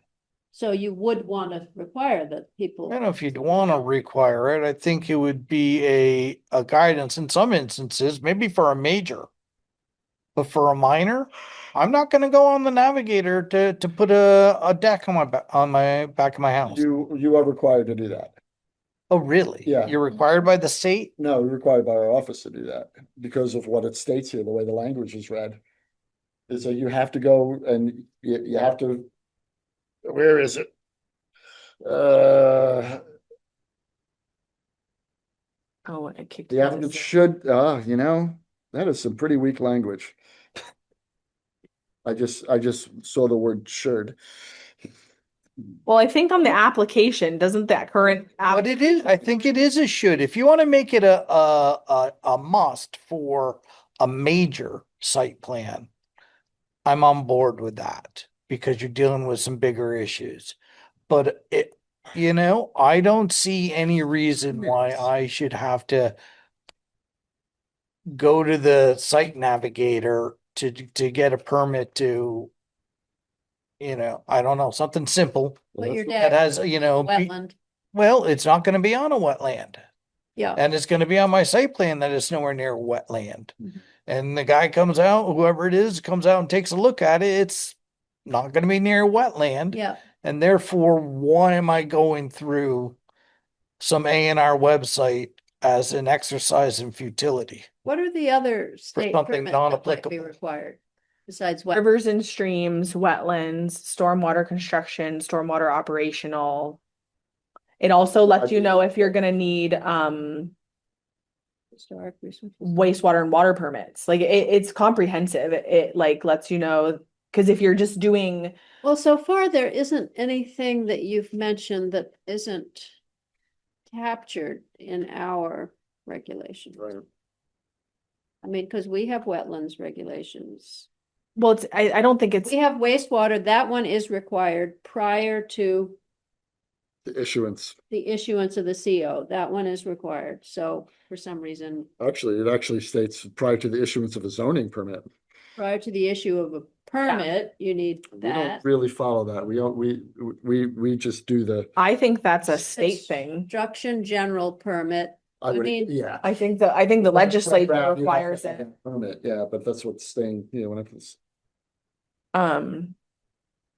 The general Yeah. permit has those same things that Wait. we are in general going to require with our municipal. I don't necessarily look at the permit as navigator as like us holding people to something or whatever. It's really just informational. It's a tool for the zoning office is how I sort of look at it. I don't know how Keith feels, but Well, the so, question is, are you gonna require it or not? I mean. well, you that's what I'm either asking. are or you If aren't. the zoning office finds it valuable, then I think we would require it. Like it's from an administrative standpoint, like requiring it or not is not going to change what our regs are and what we can enforce. But having somebody submit it as part of the permit application sort of just makes a well-rounded packet. And perhaps if the zoning office is currently doing it and they find it valuable, Yeah, I think we codify it, because if they're currently doing it and it's not in regs, then it's this weird gray area. All right, then you need to put it in, if you're making it a requirement, it needs to go into the requirement I section. think If you're it's- making it a requirement. it is under the application process. The administrative officer shall require that every application for a zoning permit be accompanied by one or more copies of a site plan. Sufficient in detail to enable the zoning administrator to ascertain whether the proposal is in conformance with the zoning regulations. And then it goes all the way down to 8 of Vermont Agency of Natural Resources project review sheet for the proposal. The proposed review sheet shall identify all state and federal agencies from which a permit approval is required. That's, So I'm looking through this, that might be in the FHOD though. only. yeah, I was just to say that's a typo. So that thing that you're That's the looking at FHOD. is the Yeah, because 7 and 8 need to be under. Correct. Under the. it's a yeah, that's a part. Right. That's a part of the regs that's messed up. Format, this is the info for 6. And then it just goes on. This is so weak. The applicant should contact the regional permit specialist employed by the Natural Agency of Natural Resources for additional information on related state permits. Yeah. It's a should. It is a should. That's what That's the, That's our point, because we're not Is an responsible advocate. for whether or not they're They getting should. the state permit. We shouldn't So we make put it in ourselves. as a guideline. Well, I'm okay with leaving it in a requirement to say that they are responsible for getting state permits, Which yep. but we're not necessarily enforcing that. And you. You know, as a requirement, you're required to get state permits. You could also require that they submit the permit navigator if you wanted. That is not illegal, probably. I mean, No. and we're That would not, just be a piece of information we're requesting. Now, as we do, that's our practice right now. That's what I'm saying, is if the zoning office finds it valuable, We- I don't think requiring it puts us on any like line of like holding them to any standard of those permits. It's just a piece of information. In my mind, it's no different Makes than people saying, work. submit us the site plan or submit us the application signed. It's just a piece of information that they can provide to the zoning office. do we want to do that just for the major site plans or for minor and major? I mean, I don't, Which we're not going to get to right now. I can say requiring, because if you're in a major, you're already doing a whole bunch of legwork. See You know what I mean? So you know, to have the formal, To have a professionally designed plan also. right, so they're gonna have that type of stuff covered, it'll all be part of it, but to make I do not think that we should make every minor permit application go through the environmental finder, you know, Have you somebody ever over seen there that? is doing what's that? No, I haven't, but it's very easy. yes, It's a 3-minute process. It's pretty quick, but and I gotta print it out, my printer's not working right now. you don't have to print it out. How am I gonna bring it in and It submit it provides you with with my no, it permit provides you with application? you know? number. It provides you with a number. We could even say, provide the number. Like, it provides you with a number that anybody can look up. I don't think that's appropriate for Minor. What you're saying. minor. I think it's important to call it out. I think it's, you know, important to say you must get these state permits, even if you want to, I can't say we list them all. But maybe if there's a website with that listed all those permits that you just looked at, say, hey, you go here, these are all these different permits. If the Permit navigator- finder will tell you where, you know, how your own particular property You can't do that. integrates. But that's it, then we're done. It's up to you guys to make sure you're in compliant with your I will say state permits. that we have had what would be considered minor projects. And we would require, or we would have the applicant submit that permit navigator form, and it kicks in Act 250 because it's part of a subdivision. And if they're increasing a bedroom, if they're putting an ADU that's in an Act 250 subdivision, that goes to Act 250, and they're out $10,000 as a result. It's mind-boggling in that case. So even a minor might get caught up in Act 250 projects. So, but is that our problem? Again, we can't enforce it. No, but it's how, so I come at this from a different perspective of like, that it's a piece of information the zoning office could potentially use. It's a questionnaire that helps folks to like, people might not know the things that they don't know, right? Like the natural resources the permit navigator goes through all these things that like asks you these questions, and then it shines a light on, oh, you might need this thing. And quite frankly, having folks submit that with their permit application, well, there's probably going to be a minor amount of people who are trying to shiest out of something and maybe even lie on their permit navigator, but that's on them. But we could be potentially protecting the residents of Richmond. Think of it from this perspective. If somebody doesn't even know the permit navigator is a thing, they don't do it. They just don't know any better. They're gonna know it's a thing. Because we're telling them about it. But it's just a guideline. So if it's a guideline, No, they're it's a not gonna. requirement. You have to get all your state We're permits. putting, No, But we're just you don't, not you don't enforcing need a permit navigator to get a state permit. The permit navigator is just a tool to tell you what you might need. So my point here is like, Generally, yes. well, it's a starting point. My point though is, so let's say somebody applies for a permit and that permit is, maybe it's going to go too close to wetlands, but they don't know any better because they don't know the features of wetlands. Some wetlands in this town, you wouldn't even know are wetlands, but they are. And so let's say that happens. Somebody applies for it. They don't know they're near a wetland. Our zoning office approves it because the applicant didn't put wetlands on their permit because they didn't know they had wetlands. So then we get into the project, the person builds their house. Oh, but psych, they're in the wetland buffer and like maybe even a little bit into the wetland. They just didn't know it. So now the state comes after them and they have to tear down their house. If we as a town have, this is that educational moment. If we as a town have the resident submit that permit navigator with the original application, it's just guiding them to further information that will potentially save them mucho dollars in the end. If they make a mistake that's going to have the state come crashing down on them later, it could be catastrophic for someone. Look at what happened to the guy who developed Southview and built the house in Jericho and then had to have it teared down. The one case we always know that they had to actually tear the house down, Larry Westall. But do you see what I'm saying? Like, so I don't necessarily think he did it unknowingly, but there are potentially folks who this could help them to learn more about, that means there might be wetlands on my property.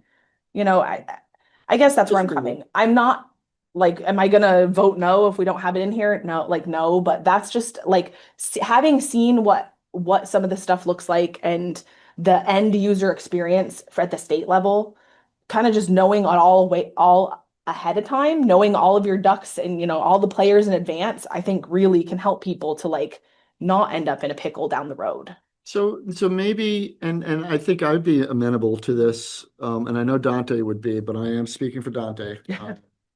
In that case, is that we will utilize the permit navigator for all permits and not put that onus on the applicant.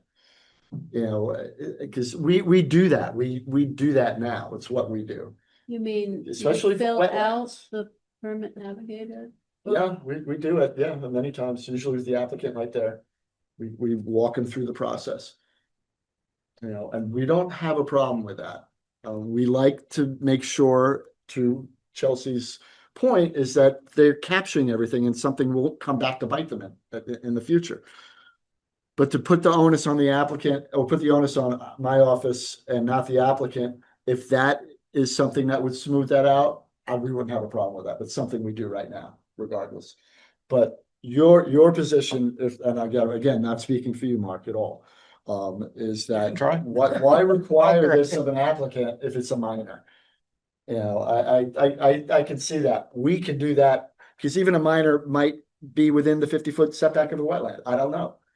And the only way we're going to know is if we go to the Atlas, not necessarily the permit navigator, but yeah. So this is why these discussions are really important that we have these. Okay, Yeah. so I think before we wrap up, Oh, what we want to try to capture is under requirements that we require people to know what state permits they need. This one. And we can help them find that out. Yes. The planning office can help people find out what state permits they need.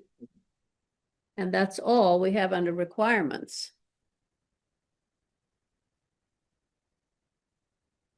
Is that, And then you leave it at that? yeah, and that we inform people that they need to seek state permits.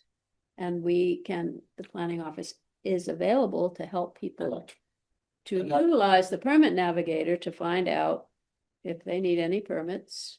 And you have been so informed now that you need these permits, and if you don't get them, well, I don't think I have any authority to say I'm not going to issue a CO, but I don't know, that's a discussion down the road. right. That's Yeah. that's where I'm going. So, and Fine.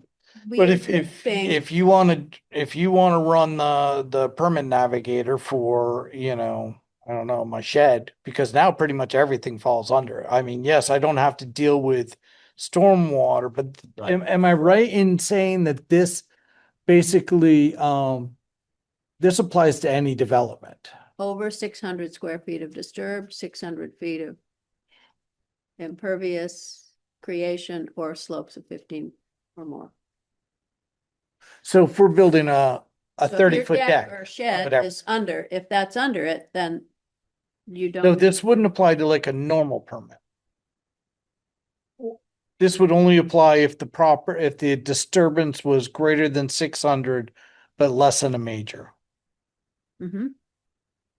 Well, Okay, I was kind of going down I was going down this for the major, hassle factor The of floor is the. even small stuff going on. well, small stuff is gonna But be it- the minor. Yeah, if you're putting in a garage and it's 600 something square feet, if you're going that far down the road and you're qualifying for these other stormwater issues and sediment control, going through the extra hassle of at least reviewing the permit finder. Yeah. Isn't unreasonable. Well, I don't think it's. You know what I mean? Yeah, I mean, it's. Come here to put in a permit to put in a 15 square foot shed.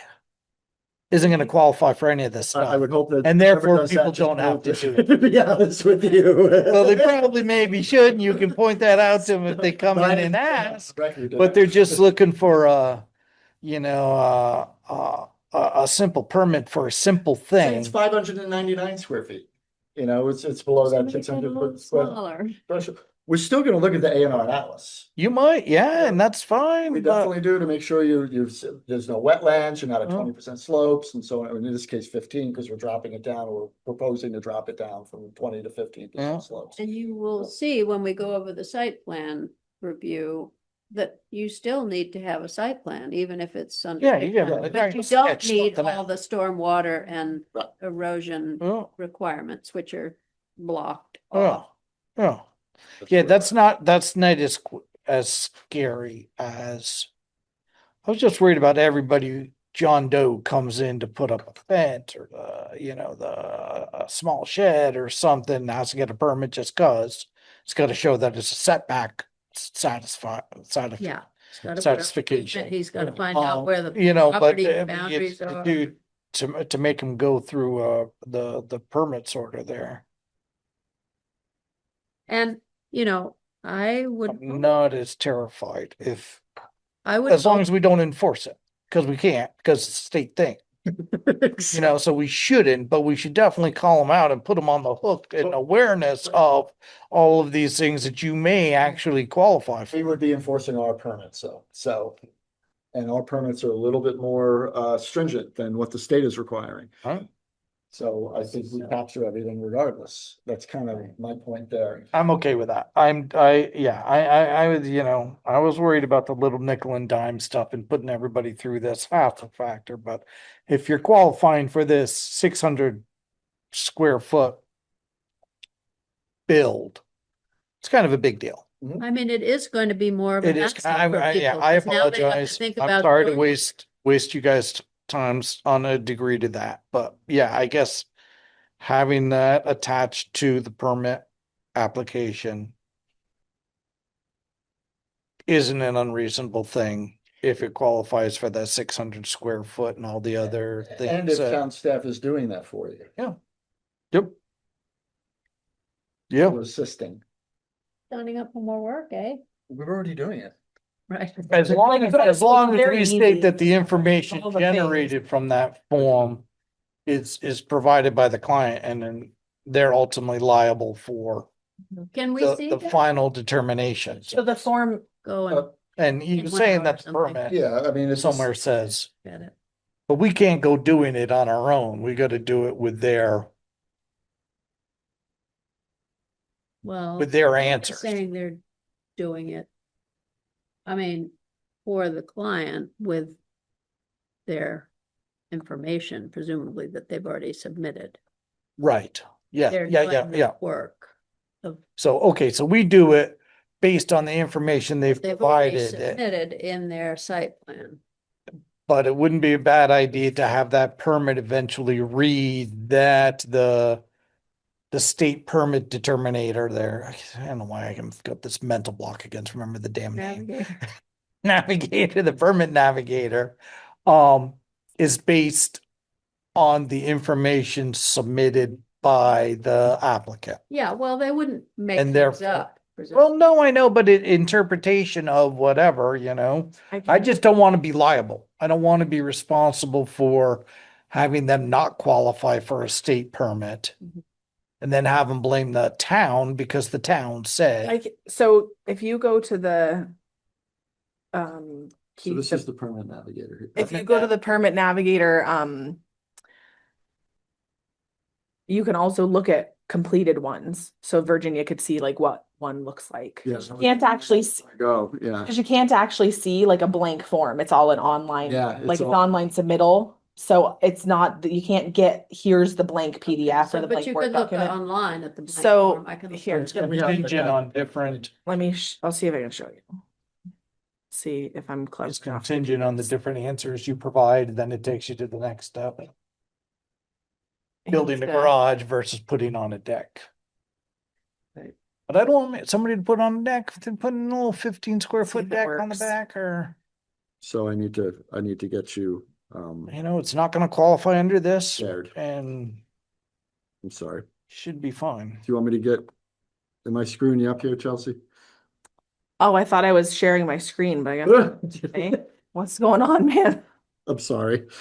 Yeah, well, that's okay. I can find it online and look at it.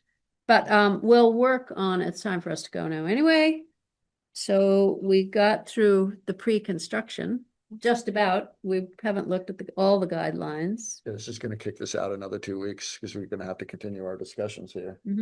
Yep. So in 2 But we weeks, hope that in the Sure. construction phase, a lot of the things that the general construction permit requires are in here. I'm not 100% sure what the general permit requires, to be honest. Well, with we you. should find that out. That Well, would be a good thing I to think do. this satisfies what we're doing, with what we're promulgating. I don't think we need to mirror what the state is doing. No, but that's a way that we don't feel bad that we're not requiring state permits. If our regulations have pretty much the same requirements of the state permits. I mean, the state doesn't have any particular, so similar to what we're doing here, it's not like you must do silt fence, you must do this. The state has their list of here's your 12 options, and then when you're working at a state level permit, you always have an engineer creating your plan. And so then your engineer decides based on your site and your conditions and blah blah blah blah blah, your soil type, all these things, here's what we will implement.